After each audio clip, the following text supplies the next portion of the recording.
Hi hello friends, మీరు చూస్తున్నారు middle class Mahesh. చైనాలో హెచ్ఎంపీవీ వైరస్ విధ్వంసం సృష్టిస్తున్న విషయం తెలిసిందే. చాలా మంది ఈ వ్యాధి బారిన పడి తీవ్ర ఇబ్బందులు పడుతున్నట్లు ఇంటర్నేషనల్ మీడియా పలు కథనాలు ప్రచురించింది.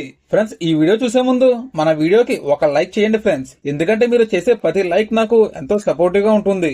అలాగే మరో 10 మందికి వెళ్ళడానికి నాకు సహాయపడుతుంది. కాబట్టి ఇన్ఫర్మేషన్ మరో 10 మందికి తెలియాలి అంటే మీరు తప్పకుండా ఒక లైక్ చేయాలి.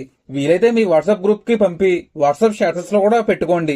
ఈ ఛానల్ ని సబ్స్క్రైబ్ చేసుకోవడం మర్చిపోవద్దు ఫ్రెండ్స్. సాధారణంగా ఇలాంటి వైరస్లు చలికాలంలో వస్తుంటాయని, దీని గురించి పెద్దగా భయపడాల్సిన అవసరం లేదని చైనా పేర్కొంటుంది. నిజంగానే తమ దేశంలో హెచ్ఎంపీవీ వైరస్ ఉందని, కాకపోతే దీని ప్రభావం అత్యంత ఎక్కువగా లేదని తేల్చి చెప్పింది. ఇదిలా ఉండగా ప్రపంచ దేశాలు మాత్రం ఈ వైరస్ గురించి తీవ్ర భయాందోళనలు చెందుతున్నాయి. ఎక్కడ పెను ముప్పుగా మారుతుందోనని భయపడుతున్నాయి. కరోనా మాదిరిగానే ప్రపంచాన్ని అతలాకుతలం చేస్తూ అని కంగారు పడుతున్నాయి. ఈ నేపథ్యంలోనే ఓ వీడియో వైరల్ గా మారింది. ఆ వీడియో మరింత భయాన్ని కలిగిస్తోంది. ఆ వీడియోలో చైనా ప్రజలు హెచ్ఎంపీవీ వ్యాధితో బాధపడుతున్నట్లు కనిపిస్తోంది.